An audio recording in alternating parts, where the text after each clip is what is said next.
Welcome to Season 4 of the Willing Equine podcast, the podcast where we chat about all things horses and being the best horse people we can be for our horses. My name is Adele Shaw. I'm a certified behavior consultant, and my passion is for creating positive relationships between horses and people. Hey everybody, welcome to another episode of the TWE podcast. Today I have a very special guest. I want to introduce Julia Alexander. Julia provides compassionate therapy, education, and consulting services rooted in anti-racist, social justice, and liberatory frameworks. She offers a safe and accepting space to alleviate shame, heal trauma, and discover inner resilience. Julia's approach is founded in an unwavering belief in the healing power of safe connection and a deep knowing that sustained relationship to nature plays a major role in human healing. Julia specializes in providing eco and equine assisted psychotherapy in the areas of childhood relationship trauma, coming out, systemic oppression, and shame. Julia, would you mind sharing with us a little bit more about what you do and your background and just kind of share more with my listeners? All right. Thank you. I'm so excited to be here and to be talking to all of the listeners out there about kind of what we've been coming up with. So my name is Julia. Like you said, I'm a clinical social worker here in the state of Texas, and I'm also a social justice educator and an animal lover. And gosh, how did I get here? It's been a winding road. I think I've always been an animal lover, and they've kind of been my sanctuary for as long as I can remember. And I've ridden horses my whole life. I started riding when I was 6. And I don't think it was until I was in my 20s, late 20s, that I started having questions about some of the ethics around the ways that I was engaging with horses. And I was simultaneously getting a master's in social justice education, which asks us to really look at systems and kind of how we're a part of systems, power, privilege, and all of that. And I was noticing some internal conflict when I would, go to the barn versus when I would be, in my social justice ed classes. And it wasn't until I started incorporating horses into human treatment that the ideas around choice and consent and maybe some of the limitations of the way things are currently being done became really apparent. And actually, that's when I reached out to you, Adele. I was like, something's not right here and I'm needing some support or some help. And that was, I think that was like 4 years ago now. Yeah. Would you mind sharing more about your history with horses, just like up to this point, like where you started and kind of just your background in general and your experience with horses and just kind of what has led up to now? So I grew up in Michigan. I participated in 4-H from middle school until my first year of college. So I did, really kind of low key showing. I did hunter jumper, and then I did all the things that come along with 4-H, like games, and I dabbled in Western pleasure and halter and dressage. I learned at a young age that I needed to be the leader. I needed to be dominant. I needed to have respect from the horse. Yeah. So it wasn't until I got to college that I started doing dressage, and I loved dressage. It was where I was at that point in my kind of understanding. I felt like it was a really intimate dialogue with this animal. And I thought it was the most amazing thing. So I competed a little bit when I was in college and rode. And then after that, I ended up going to Spain for 6 months and working at a classical dressage facility there. And that really kind of enhanced my education. And I was like, oh my gosh, I really want to do this professionally, I think. But there was some things that I was just starting to become aware of that I think I had already known, the kind of parallels of the inequity and the horse world. And then what was happening with the horses. It was like this simultaneous thing going on. I worked up in Vermont with a woman who was doing some Grand Prix work, and I ended up importing a horse from Spain. And unfortunately, that didn't go as well as I had wanted. And I felt a little bit lost, I think, for a while. Had a lot of fear. And then I went to social work school and decided that the only way I wanted to do this work is if I could include horses and nature. And I felt like that would, bring out the best parts of me. And got a job out here in Texas doing equine assisted psychotherapy for a few years. And I think my relationship with horses really changed during that time. And since I've been in Texas, I think it gave me some opportunities to learn and to reflect. And I still love the way dressage feels. I haven't, ridden dressage in a really long time, but I think my journey has really shifted since I was young, and even, since 5 years ago, where much more focused on what the experience is like for the horse and not quite as focused on centering myself, which has been my whole lifetime with horses. So I don't know, is that what you were hoping? Yeah, no, that's all great. And I think that you and I definitely, we have a lot in common as far as the dressage aspect goes. And I know from working with you and coaching you, you're very detail oriented and love that whole part. And I think people who are detail oriented and really want to work with the horse and help the horse be the best they can be too often find dressage to be very much like home for them. And so it's very interesting to me that we're both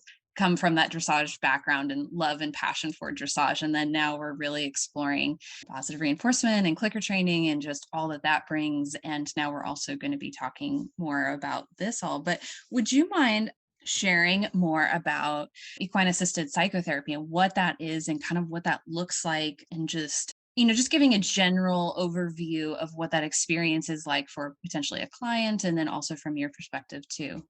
Yeah. Well, I think, the answer to that question comes with kind of all of the experiences that I've had with the way that equine assisted psychotherapy is currently done. So in a nutshell, equine facilitated and equine assisted activities are really not regulated in the United States. And so there are some kind of governing bodies, and there are not very many of them. And there's multiple ways you can get certifications, but in the shortest sense, it's where a board licensed therapist, creates a therapy experience for a client, incorporating horses into that experience. So they have their treatment plan, and the horses are part of that, a part of that treatment plan, which means that for some people it's not a good fit, and for other people it might be a great fit, or for other people it might change over time. So equine assisted psychotherapy differs from equine assisted learning in that you don't need a board certified clinician to do equine assisted learning, and it's not therapy. It might be therapeutic, but sometimes we get a little led astray by some of the wording that comes, in terms of marketing equine facilitated activities. And then to answer the other part of your question of what it might look like, I think it can look so different because of that lack of regulation currently. And so, there's a lot, and you and I have talked about this, but there's quite a bit of maybe unspoken expectation about what it means for a client to connect with a horse and what that even looks like. And if we talk about behavior, like what are the actual behaviors that we're looking for in the horse? And so it's probably not the best answer, but I guess it depends. It could look like anything.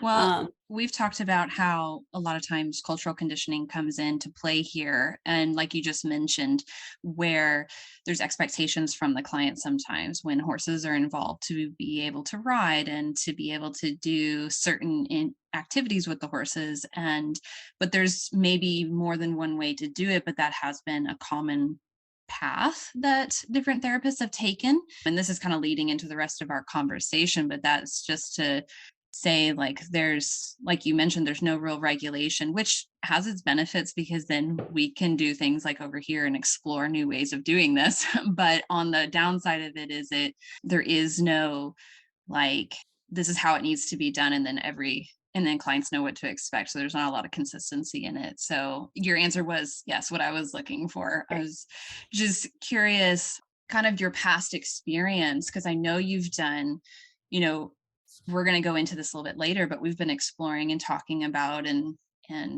kind of forging our own kind of path when it comes to this. We're working together on that. But I know you've done more of this in the past in a little bit more in a different way. And so I'd love if you wanted to explain more of what that looked like what a normal session would look like for you and your experience and kind of how you were trained in the past. Yeah, absolutely. I'm sure other folks can relate to this when you kind of go back and look at those past versions of yourselves. Like there's some cringy feelings that come up. And I think it's so important to hold ourselves with compassion for what we didn't know. And then, how we're moving forward with maybe new information. So, I think that in the past, a session, I'll give two examples. So one session might look like asking a client to pick a horse based on kind of whatever was coming up for them in the moment. And I will say that more often than not, the horses would be very avoidant of engaging. And there would be a lot of effort in basically having to catch them. And then we would be taking the horses to a round pen, somewhere on the property. And then there was, a kind of pressure type of engagement with pressure. So like we would ask the client to have the horse move away from them and then, release the pressure and have them come back to them. And I think that in the beginning, there was something really like enticing or like it was very shiny. Like it felt really good. It was like, oh, we're doing something here. Like, look at how the horse is quote unquote connecting or not connecting, or look how the client can move their energy. There's a lot of talk about energy in the equine assisted world. You can move your energy up and down and look how the horse responds. And, it's real time feedback. And so I think that. And real-time feedback from a very sensitive other being, which can be very helpful and has like tremendous amount of benefits. And I can definitely see why it was, like you said, shiny, and it made a lot of sense. It reminds me a lot of a modification of like a more natural horsemanship approach from what I've heard. I've never participated in a session like that, but I've watched many sessions and heard, different examples from different therapists, and that is kind of what rings a bell for me. Is following a similar thread is like the natural horsemanship type approach. So just kind of for reference for my listeners, that's kind of what we're picturing, and that's kind of what happens in the sessions that you're referring to. Yes, absolutely. So the thing about natural horsemanship that I really found appealing at the time was that it sounded so good. Like all of the language that was being used around choice and consent and, connection and disconnection, all of these things were like, and like the expectation that the horse would follow you. And that's like the ultimate goal, even if that's not spoken, right? But honestly, being in that situation for many years, we would get really excited when the horse would follow a client, and that's what the client would want. And so even if we're saying that that's not what we're attempting to do, or that's not the task, or we're not focused on the task, in our bodies, there is a sense that is kind of the ultimate way that we know the horse is connected. So there was a lot of things that felt so appealing about that experience. And I think that, there were other ways that we might engage that were less intrusive. And so, I think that there was some like a different grounding or meditation work that, we could do in a session that didn't involve haltering horses. It was a really big property that I was working on, and we would move through the herd. There were also some things that, got my heart racing, like, approaching horses while they were eating, and other safety things that were like, oh, this doesn't feel great. But it took some time, I think, for that shininess to start to, wear off just a little bit, to the point where I was kind of questioning, like, what's going on here? Like, how are we naming this for clients? All the clients that I saw had experienced pretty significant trauma. And so when we tell a client who has experienced trauma, or any client, that they're going to build this trusting, safe relationship with a horse, and yet we're going to be chasing them to halter them and then removing them from their herd to go into the round pen, there is a level of something that's not quite lining up internally. And it actually took me, I think 2 or 3 years in that situation to start to be able to put my finger on it. And there was one horse in particular, and Adele, this is when I called you. I reached out to you because this horse couldn't be touched without sedation and being lassoed, basically. And those types of ways of engaging weren't working. And so it was like, I wonder if this horse has some of the answers. I And remember so, that now. That was a while ago. I remember that. yes. And, it was like, I was trying to sort out all of the kind of conflicting information that I had been getting. And I think that, I want to give other people permission to do that. Like, that's okay, it's not a sense of, I think we all find kind of a path that we want to go down. And it's not to say anyone is doing it wrong, but just that I had enough internal conflict that the way that I had been doing it was not the way that I wanted to continue to do that work. But what I was finding was that I couldn't find other people that were really doing the work differently. And so I became really curious about fear-free to the extent that we can, force-free to the extent that we can, ways of interacting with horses where we could really genuinely, or could we, I guess that's a question I had, could we genuinely say to a client, like, we are doing everything we can to give this horse choice and consent and autonomy over their body within the context of like a domesticated life. So yeah. And around this time, I remember you got your mare, June. June is a beautiful, right? Is that the right timeline when you got her? Yes. It was around that time? Okay.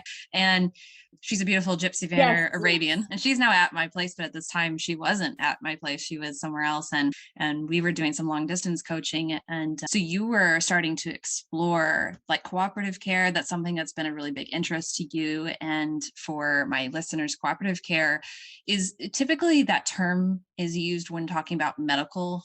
So like if you need to give a horse a shot, you can teach them how to cooperatively engage in that process. So essentially, like at liberty, if we're going to use that term, they can be taught to line up and then cue you when they're ready to have the shot given, and then they stand there willingly, and then they will get reinforcement that follows it. So that's like cooperative care. However, I expand this mentality, this process, this way of engaging with horses throughout as much of my regular everyday handling as possible, including riding. And I'm sure you guys have been listening for a long time, understand, I've given lots of examples of this, but for example, I use cooperative, or we could call it, giving them choice and control for the horse. And when I'm even asking my horse if they want to ride. So I teach my horses that if they line up at the mounting block, that's them saying, okay, I'm ready for you to get on. And then I get on. And then I also teach them a way to ask me to get off. So we could call this, if we wanted to, a start button and a kind of a stop button, or an opt-in and an opt-out kind of option.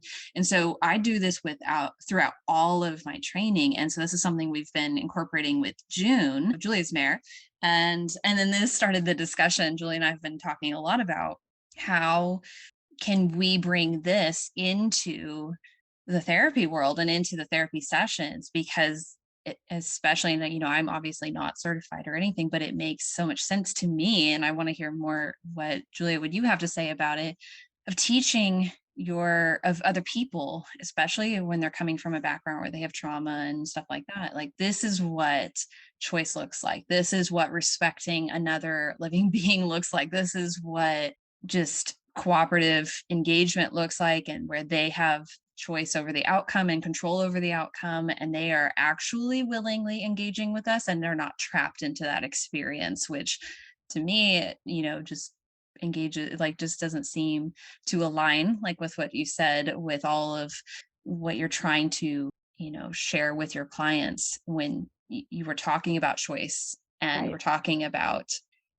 engaging in a safe way and with boundaries and all that with other people. And then we're over here trapping horses in round pens and stuff like that. So yeah, I definitely want to hear more about what you have to say about that.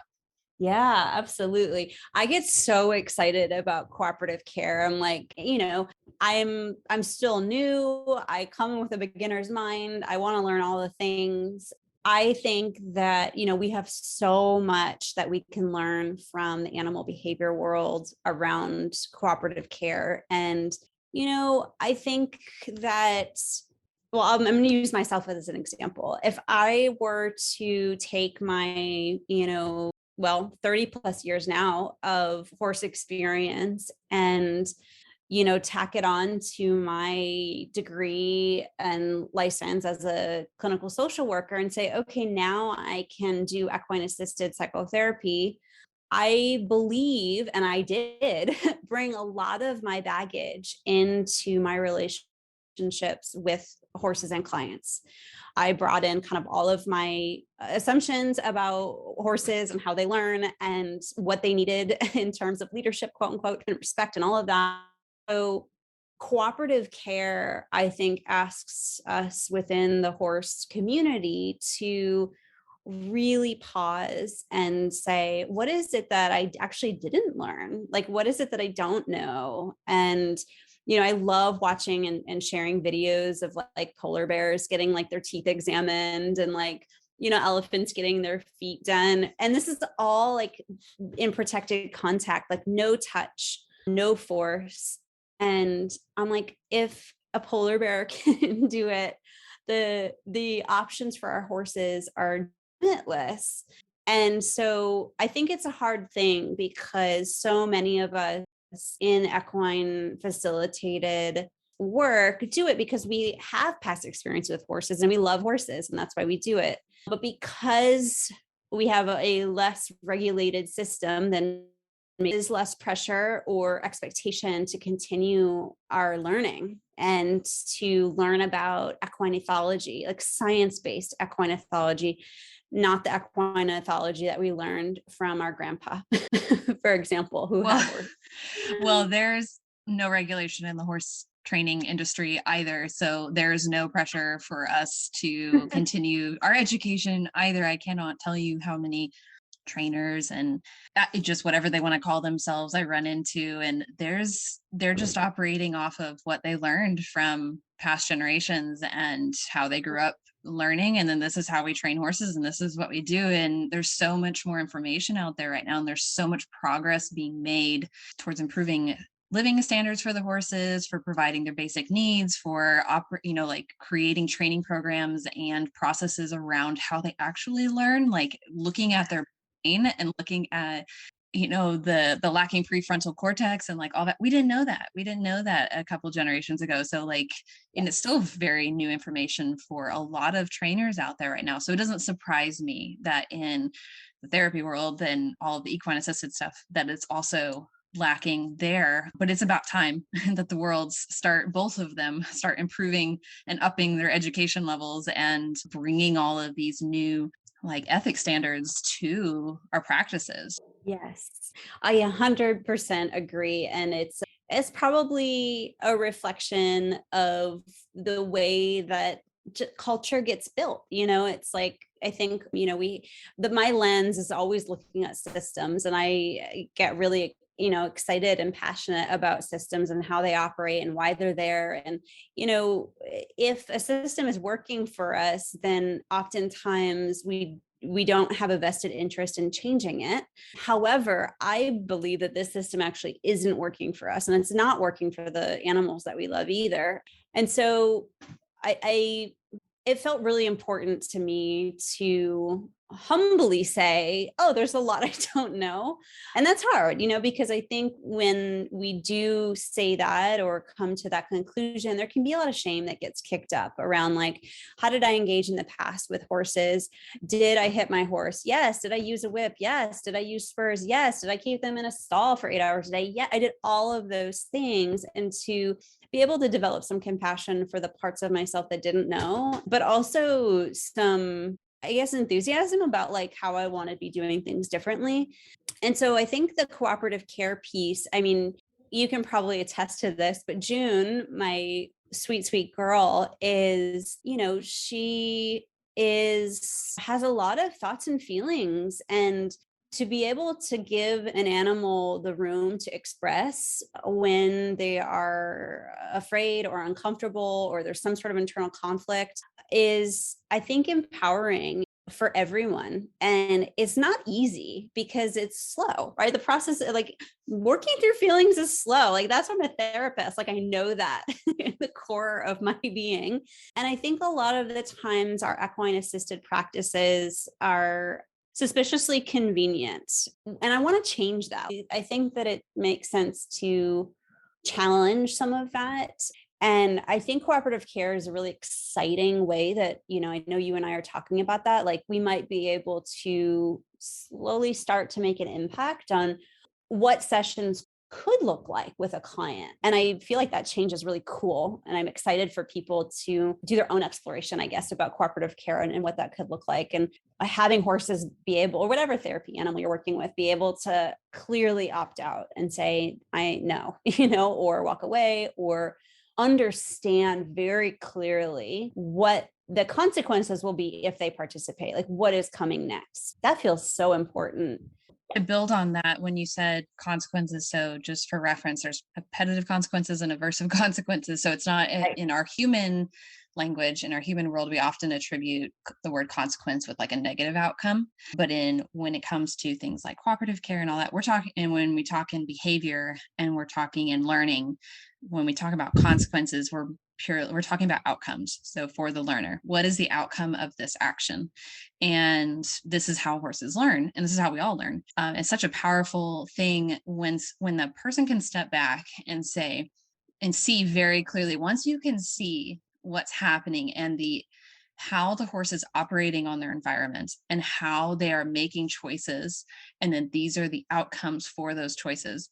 Of course, this is given the fact that they're given a choice in the first place. A lot of times with horse handling and training, unfortunately, the horses become very robotic and get into a state of mind where they don't have a choice, where they just need to stand here and wait for somebody to tell them what to do. And that's such a sad state for any learner to be in, any human, horse, dog, cat, sheep, it doesn't matter, to be in a state of mind where your world and your life happens to you and you don't have control over the outcomes, leads to some like long-term health problems, like mental health and emotional health problems. And I'm probably like, Julia, you could expand on that a whole bunch more, but we need to recognize that in our horses too, because and I find this is really challenging to keep this at the forefront of our intentions and what we're trying to achieve with interacting with our horses, especially when we put pressure on it to be part of a business, to be part of a service that we're offering, because there's this expectation of an outcome for us and for our other learner, which is the client. So I experience this all the time with my students and stuff. And like when I'm teaching clinics or lesson, like they are here to learn something and there's an expectation of an outcome. And then we have this third being involved, so the horse, and they don't have any understanding of what's going on. To keep that as a priority, that my horse has control over the outcomes here and that I am going to provide that for them, even if that means that the other two beings in this example, which are two humans, have to adjust their expectations of outcomes. It's such a hard thing to do. And it takes a lot of willpower to make sure that happens. And I kind of went on a tangent there, but that's just something you said really triggered that for me, like meaning like it just brought up that thought process and why it's so important to me to really talk about bringing choice. And it's a human construct, but the idea, and I just actually wrote a big blog article that I'll be publishing soon about consent.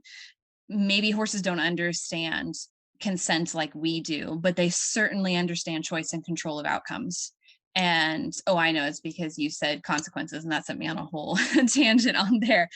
But yes, that is such an important, I think it's, I guess to sum all up what I was trying to say is, and really what we've been saying for a long time now, because we have a lot of these conversations, is that it is important for everybody who's participating in this experience together to experience the ability to control outcomes and to have a choice in the experience. And by and large, I find that horses are the ones that get the short end of that stick and don't get to control the outcomes, and they don't get to have a choice in the experience. It's at their expense, basically, that we get to have our positive outcomes and we get to have our choice and our control. And we love that. And it's so reinforcing. That's the thing, is choice and control are extremely reinforcing. And there's a lot of arguments that it's a primary reinforcer. So right up there with food and water and shelter and the ability to procreate, like it's right up there. So of course we're over here going, we want to have control over this outcome. We want to have choice. We want to be able to manipulate this situation.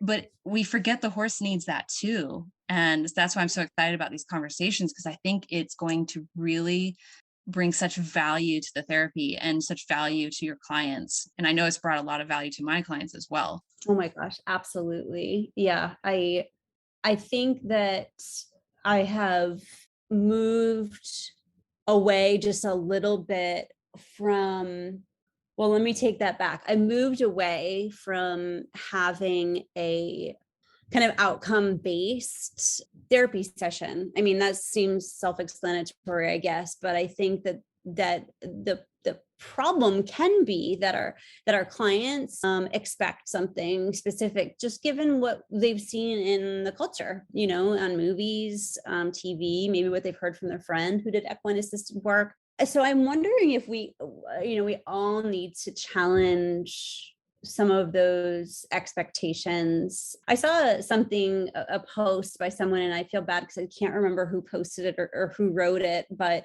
it was basically talking about having ethics and the ethical treatment of the horses being a part of the treatment for the client. And what can happen when we don't allow someone's healing to happen at the expense of another?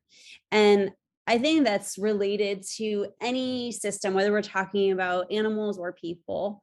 I think there's something really powerful about that. And there's also probably, like you're saying, Adele, like some pieces that we will have to let go of, which might feel challenging, at least in the beginning, when things maybe move slower or are more quiet, or the horse decides it's time to walk away. Do we have enough built into our plan that that's okay? And I think that's kind of an essential conversation to have, especially, including the cooperative care piece of like, can we make the horse walking away or not engaging part of the process of saying, what does it look like to respect this other being who has decided that it's not interested today?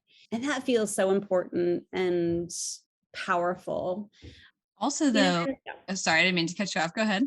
No, I was just thinking also about a conversation that you and I had a little while ago about like demand, right? And helping consumers understand the benefits of seeking out equine assisted activities or facilities that are doing things differently, and how important that is as well.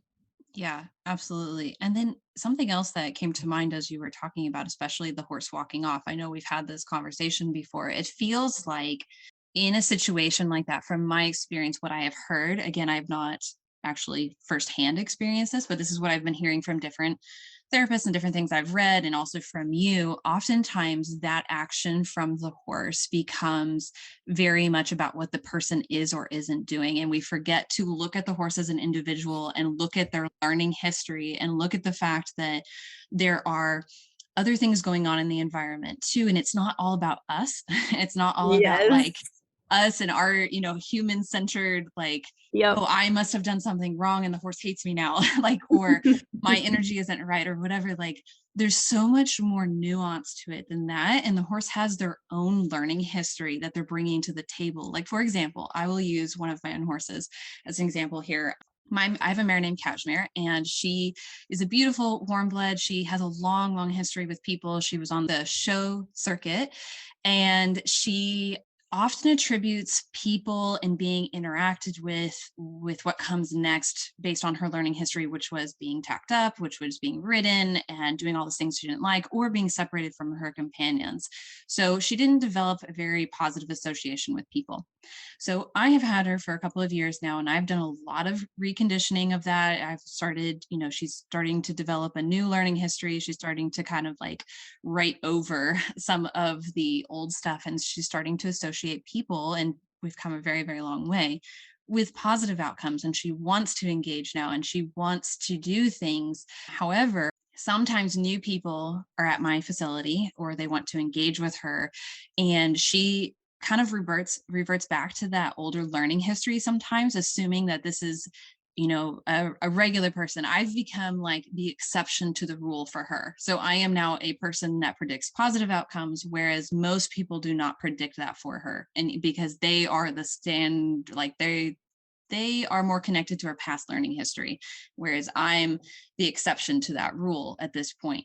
So her walking away from a new client has nothing to do with them. It has everything to do with her learning history and looking at it from that perspective. And so I think this kind of goes into this conversation about outcome driven type situations where we're trying to achieve a certain outcome. If I were to take Kashmir and say, we need to achieve this outcome with her for this client, we're like hyper focusing on the client and forgetting about the horse. And then also, if we were to then say to said client that, oh, this is because you did this or you did that, we would be missing a whole piece of the picture and also putting a lot of weight on what the client did or didn't do. And that's, again, we're hyper focusing on us humans, the client, and we're forgetting about the horse again. So I think there's so much here, there's so much nuance to it, and how we can kind of shift our focus a little bit more towards the horse and a little bit less on the humans. Yes. Oh my gosh. Yes, absolutely. And, like any type of, I think, practiced way of engaging, it's like we've had as humans so much practice being with horses in this way that I imagine that there's gonna be 10 to 20 years where we're gonna collectively have to kind of figure this stuff out. But those practice ways of being with come up as patterns that I see happen a lot. And this is the same in my social justice work. I look at patterns and how we view things, and language is a really big part of that. And so if like you're saying, if we're led to constantly be describing as the horse's engagement or lack of engagement, or the horse's response or lack of response, as something that's happening within the client, I feel like, ooh, we're tiptoeing into really tricky territory there. And what would it look like to expand, like you were saying, our sense of what could be going on with the horse in that moment? Having a conversation about Kashmir and her history could be such a rich experience, I think, for any client, and helpful to depersonalize, right? When someone might need to take a break and walk away. But it's hard, it's hard to challenge, I think, all of the different ways that we might use to describe horses that benefit us. And, I think that probably brings up a lot of emotion for people, which is totally reasonable and makes sense. And again, I'm like a broken record. I'm like, how can we come back to compassion so that we can talk to each other about these types of conversations that elicit a lot of emotions? Because I get really excited about the possibility of like, what could equine assisted psychotherapy or equine assisted learning look like if we, really had the latest understanding in ethology, if we had a basic understanding of learning theory and humane hierarchy and, Lima.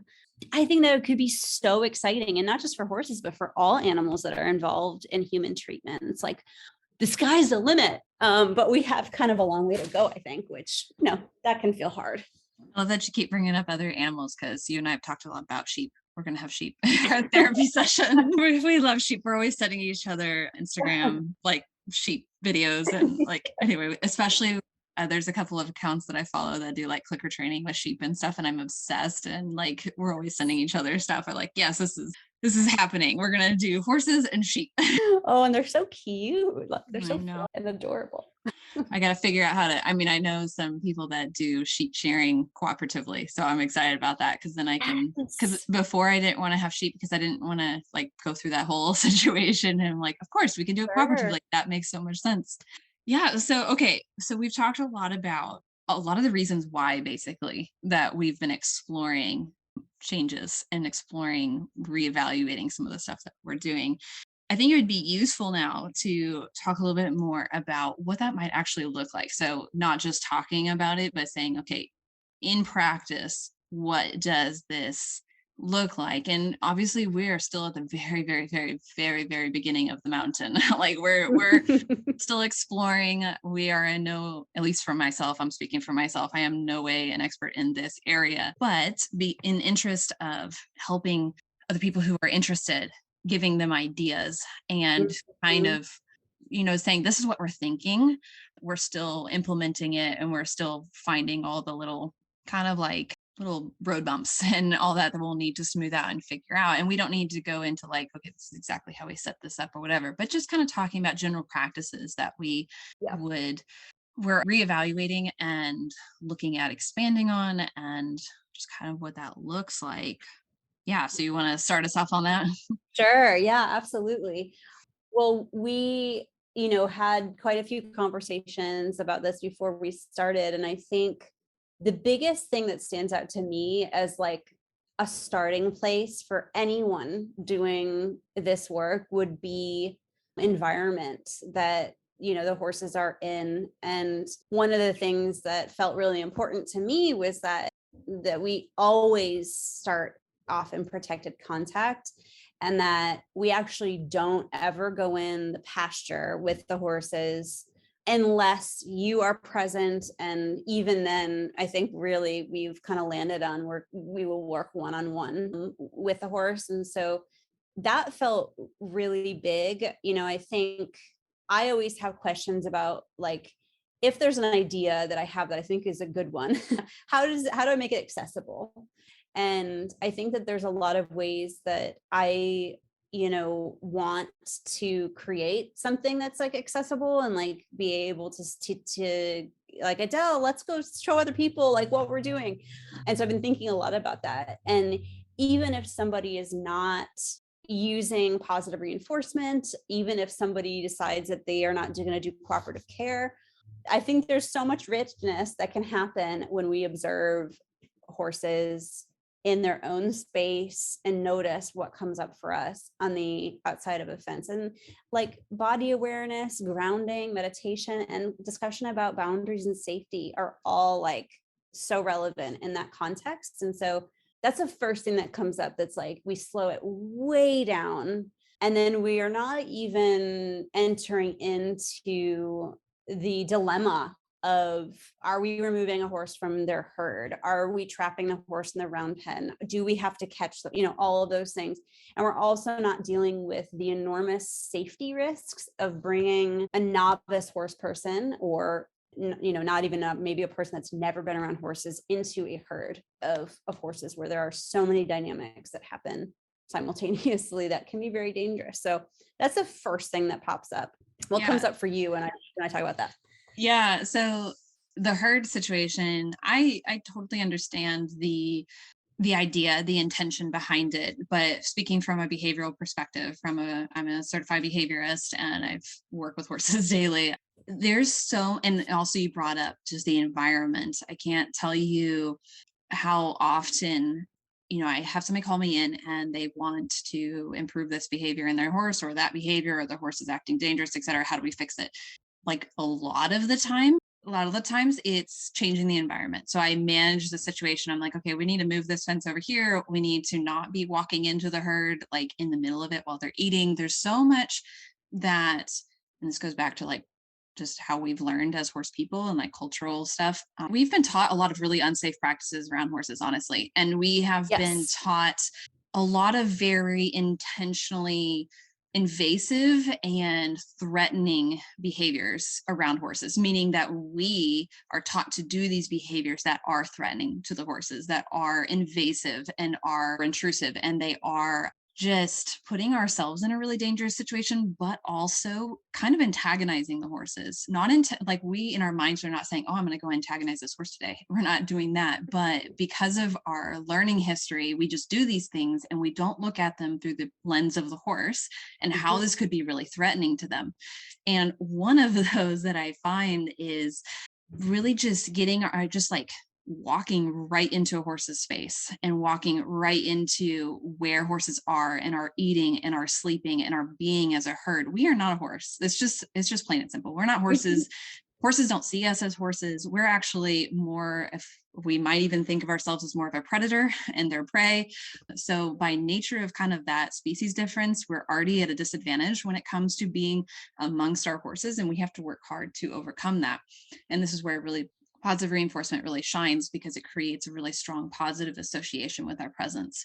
So going back to, because I could speak a whole hour on practices of like how to keep horses and manage horses and set up your environment. And I joke all the time that I need to change my business over to like advising on equine facility setups. But there is so much we can do with our horses that it's in a very non-threatening position, and it's also very safe, and it can help facilitate that positive association through fence. So protected contact, that's where we have a barrier between us and the learner, the horse in this case, and it puts the horse in a situation where they feel perfectly safe.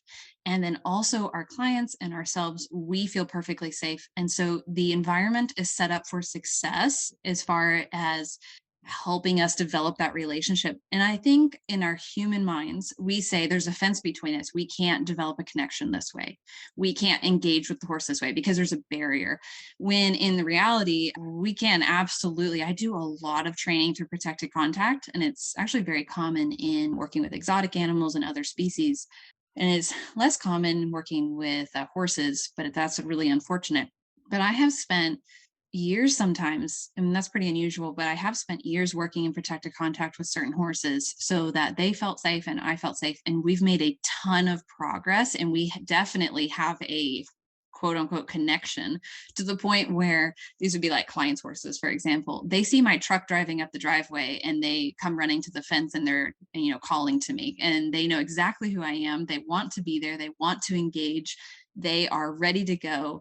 There is a connection there. There is a relationship there. And all this whole time we've done it through a fence. And so I think there's so much value to bring to the table here for both the horse and for the clients and for also the therapist or the trainer by utilizing protected contact. And then it frees up us to, as the professional, so whether you're a therapist or a trainer, to really focus on your human learner and teaching them. It also frees up your human learner to make mistakes without potentially putting themselves at risk. It also takes the pressure off of them. They don't have this large 1,000-pound animal right on top of them. And then also, it takes the pressure off the horse to engage in a certain way, and it is less likely to activate a long learning history that they may or may not have with people and being pressured and chased and all these other negative associations they might have with people.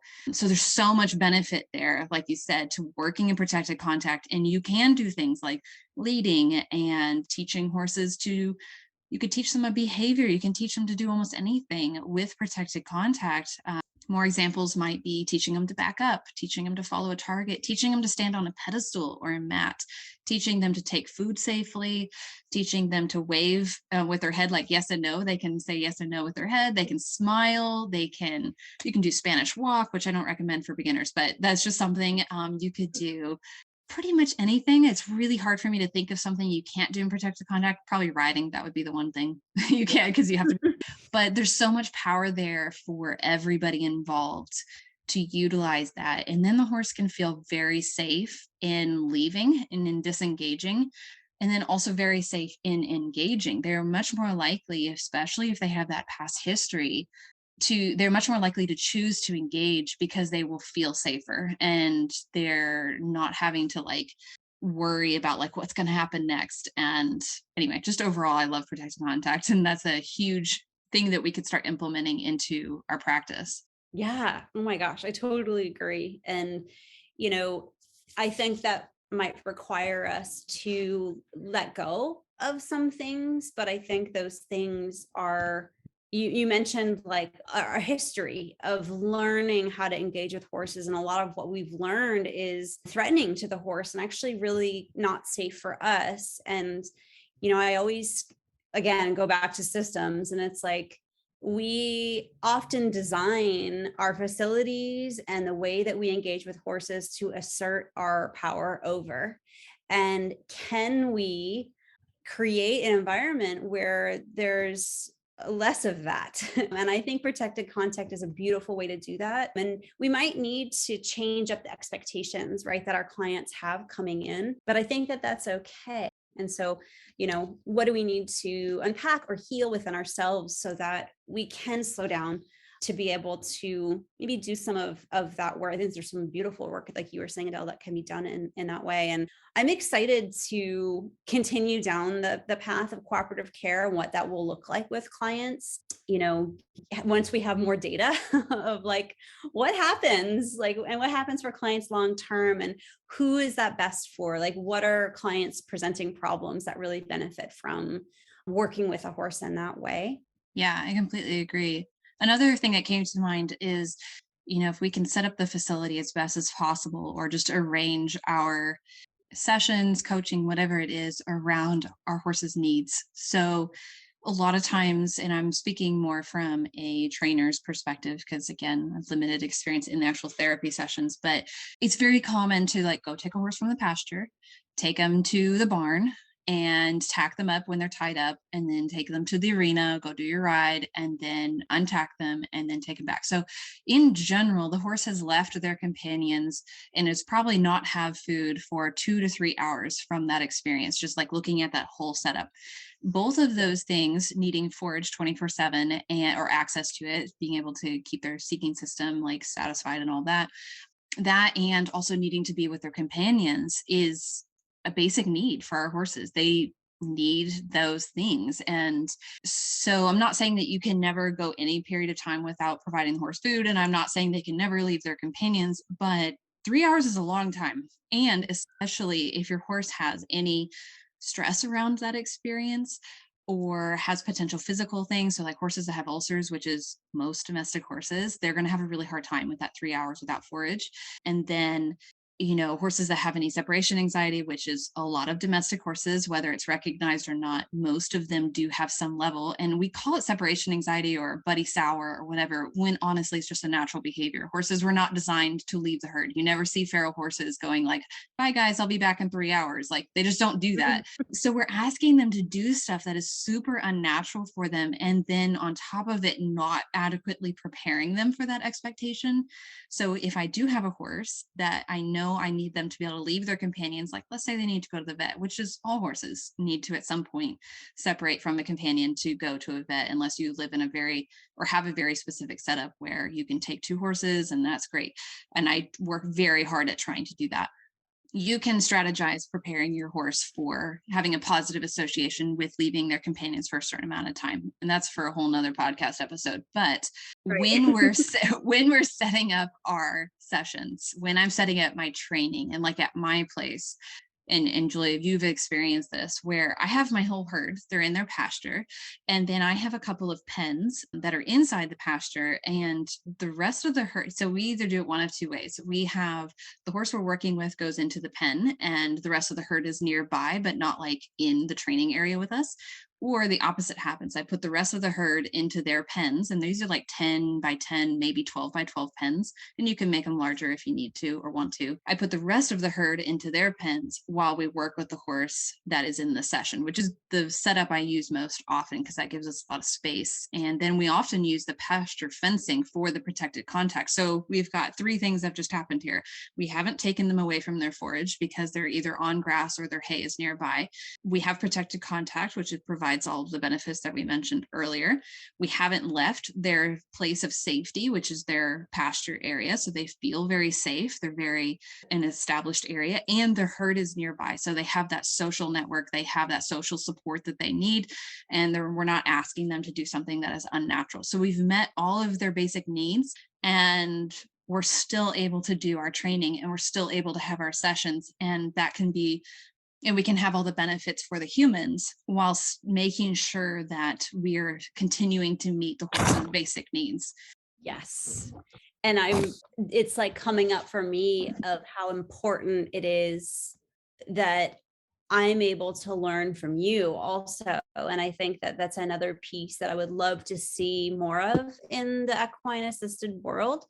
There's lots of different models out there. And oftentimes we kind of have this triangle model of like, we've got like an equine specialist and like a therapist and the client and the horse, and they're all in the session together. And you and I have talked a lot about like really honoring like our scope of expertise and what that looks like. And you're going to see things and know things about the horses that I might miss and that I don't know.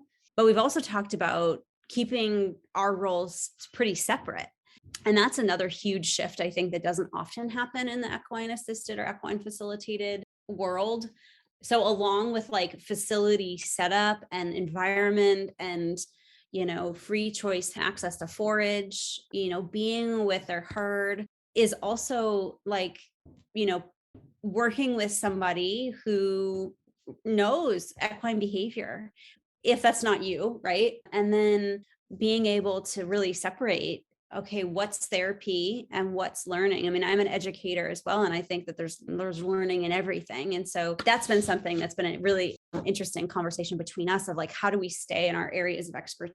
Yeah. And so as a behaviorist and not equine assisted psychotherapist, this is something where I talk to you about like, okay, so, I'm going to be here to support and make sure my horses' needs are met and make sure that we're respecting my horses and the horses that we're working with, and that I'm here to educate you and educate the client for safety reasons and also to benefit the session and all that. But then I have my, there's a boundary like where I need to step out and like I am not involved in this part, and I need to talk to you. We have ongoing conversations about like dialogue, like what should we say, what's good conversation, what's not, what's helpful, what's not, how much time should we spend doing this versus that. And we're still experimenting with the format of the overall session. Right. But that has been a really important ongoing conversation. And like you said, we have our areas and we need to kind of stay in our lanes to a certain degree. But then of course there's a lot of overlap, but we just need to be clear about when we're overlapping and like, okay, this is where I think maybe we need more of this over here versus that. I don't know if that's making any sense, but hopefully it is.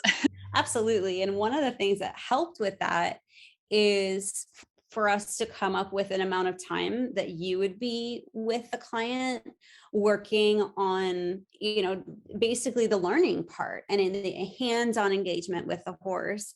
And then the amount of time that I would be with the client and me setting the expectation up for the client that the time that they're spending with you is learning, right? I mean, they're going to be learning the whole time, but that we'll process the therapeutic and the therapy part afterwards.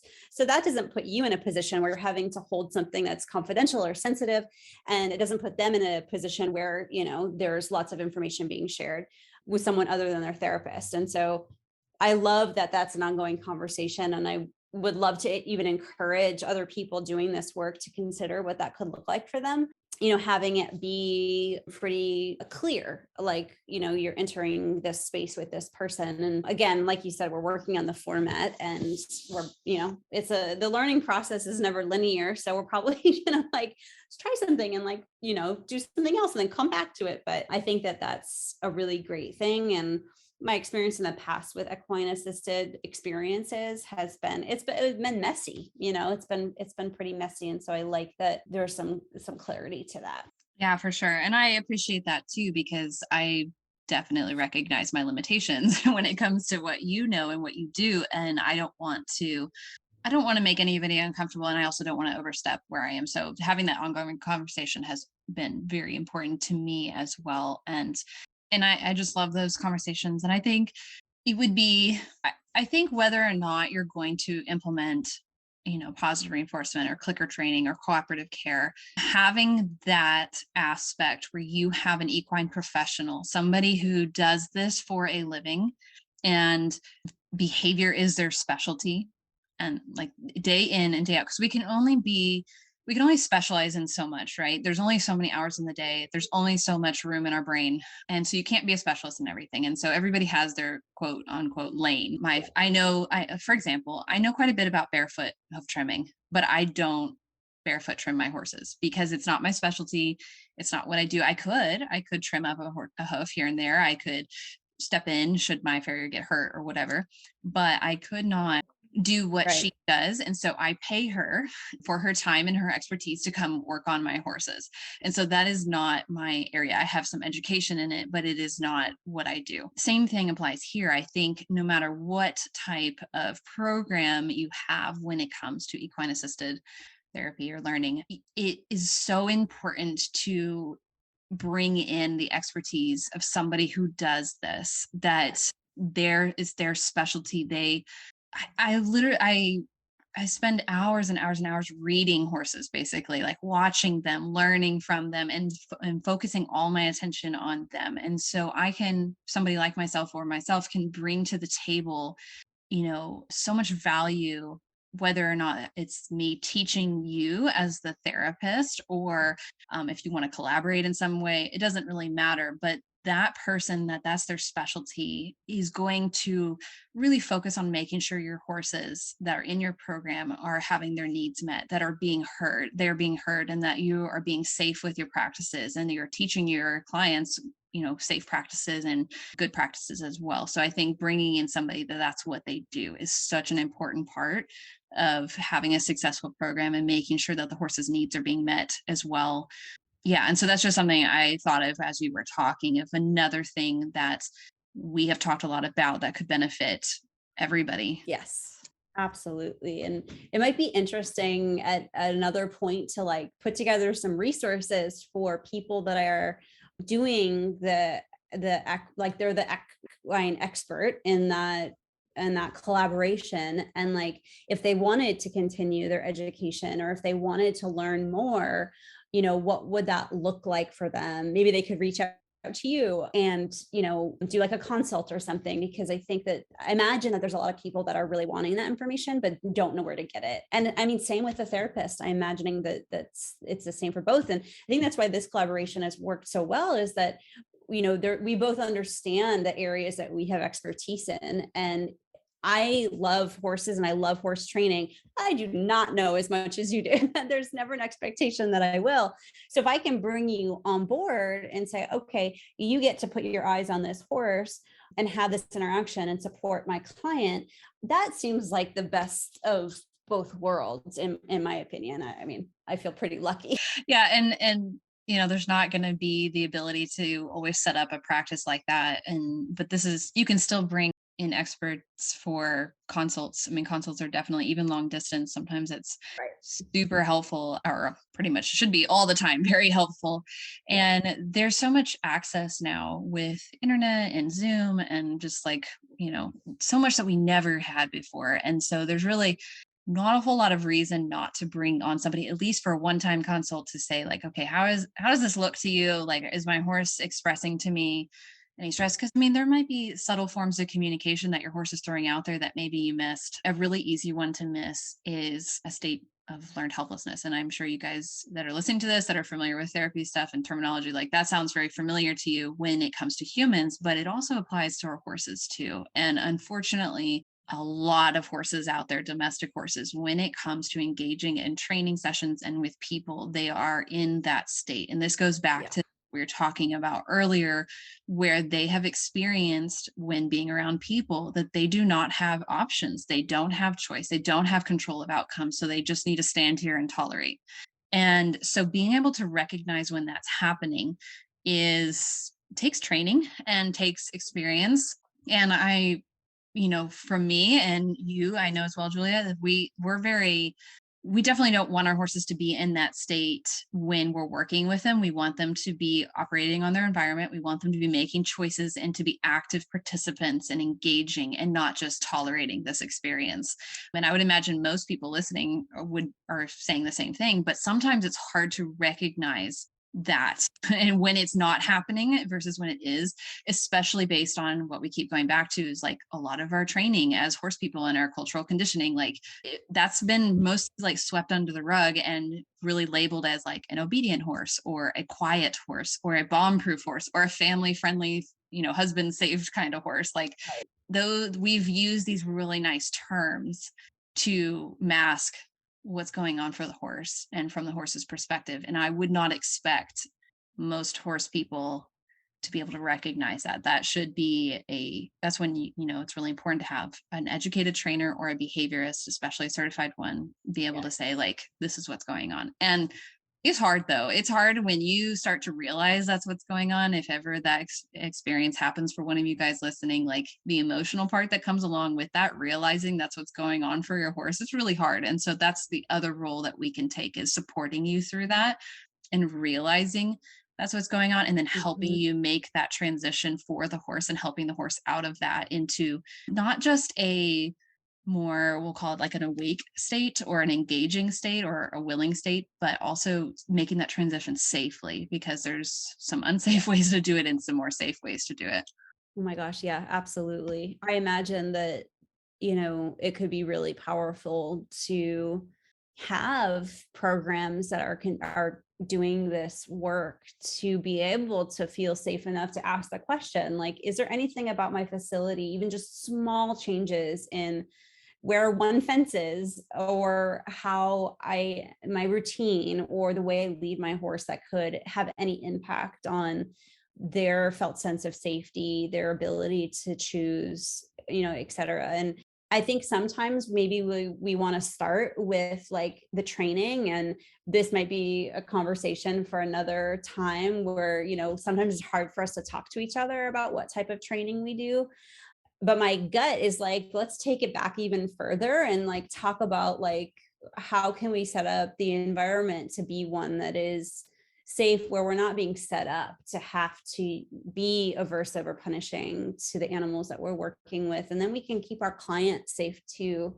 That feels like a really great place to start. And then there's experts like Adele that you can call up and be like, can you look at my facility through my phone and like, tell me what you think?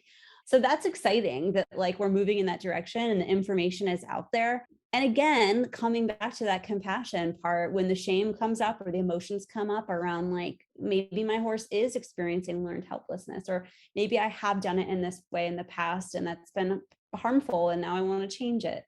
Creating some space for that growth, and giving ourselves time to do that growing, I think is super important.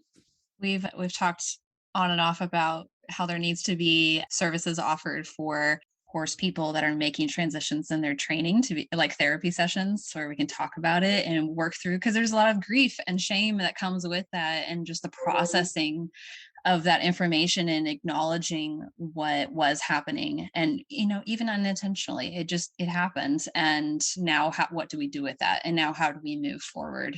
That is a huge step, and it's a big, man, this would be a whole nother episode, so we're not going to go into this too much, but that's a lot of what I do when I'm helping my clients transition and learn about transition into doing something new with their horses and learning. I mean, just learning about horses, how they communicate stress and recognizing calming signals and displacement behaviors and signs of stress. Like that takes off the rose-colored glasses and makes a huge perspective shift that can be very overwhelming and bring on a lot of feelings, really strong feelings. And it can be very paralyzing too, and prevent people from moving forward. So a lot of what I do is helping clients through that and be able to keep moving forward and not get paralyzed. But there is so much value to being able to talk about it. And this is where I would say to my listeners, if you're going through that,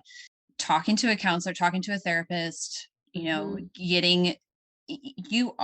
experiencing something that needs to be talked about. And maybe Julia, you could share just a little bit on that and maybe how people could get help for that. And then we'll kind of wrap up there, because we could go on a long time about that. Oh yeah, for sure. I know I could talk for a whole hour about shame, but that's an area that is really near and dear to my heart.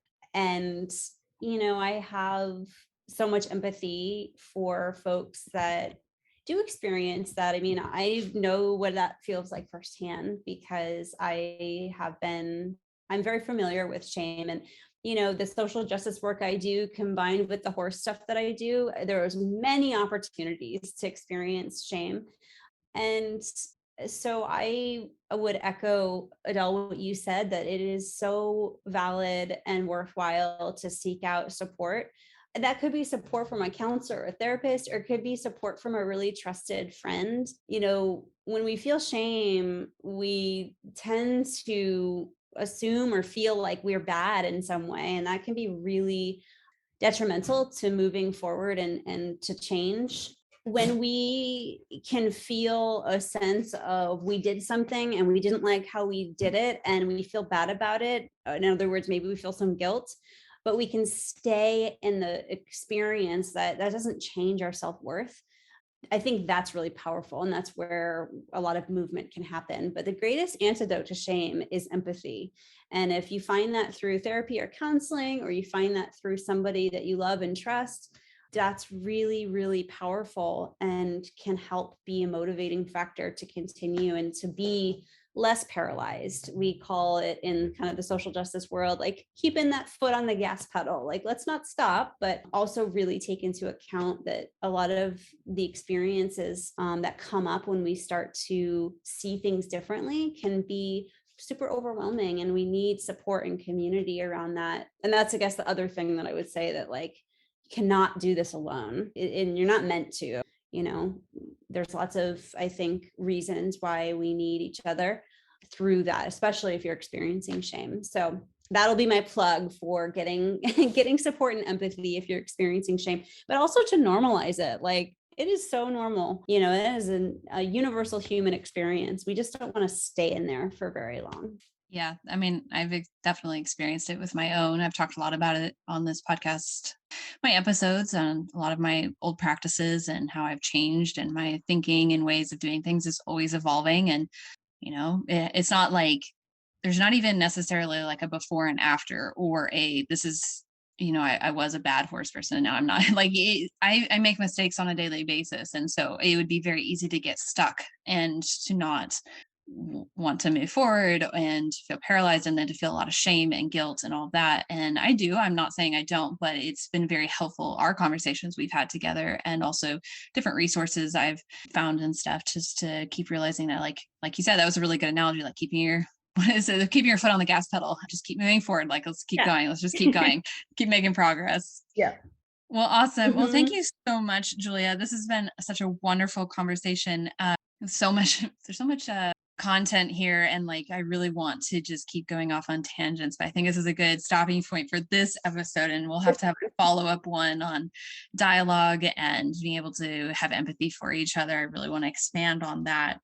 Would you mind sharing with my listeners how people could reach out to you and learn more, and maybe even any recommended resources, if there's one on the top of your head, like a book they could pick up or something, just some of your favorites? I don't know. I'm kind of putting you on the spot, but just anything. So you can always find me at my website. It's just juliaalexandercounseling.com. It is under construction, so you'll find some like blog posts that I've written, and then my email address. It's a little sparse other than that, but stay tuned. And then, as we're kind of on the topic of shame and guilt, I think the Brene Brown books are a really lovely introduction. They're usually pretty quick reads too, great on Audible. So I would highly recommend any of her writing around that topic. And then Adele, I can send you some other resources as they come to me, and then maybe you can kind of post them on the notes or whatever, and people can look at. Yeah, absolutely. And you're on Instagram as well, right? That's just Julia Alexander Counseling, right? I think it's Julia Alexander _LCSW. Okay, cool. Well, I can put that in the notes as well. So for you guys listening, if you want to check out the notes on this episode, there will be a lot of resources that are linked, as well as Julia's contact information. Well, thank you, Julia, so much. We're going to wrap up here, and I really enjoyed talking with you. Same. Thank you.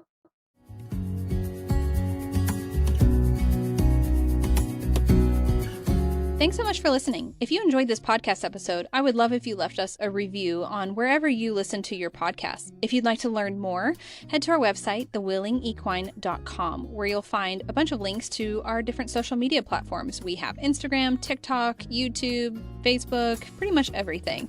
We also have our blog, our training services, and the TWE Academy, where you can enroll in the foundation course that opens a few times a year. Thanks so much for listening, and I look forward to chatting with you in the next episode.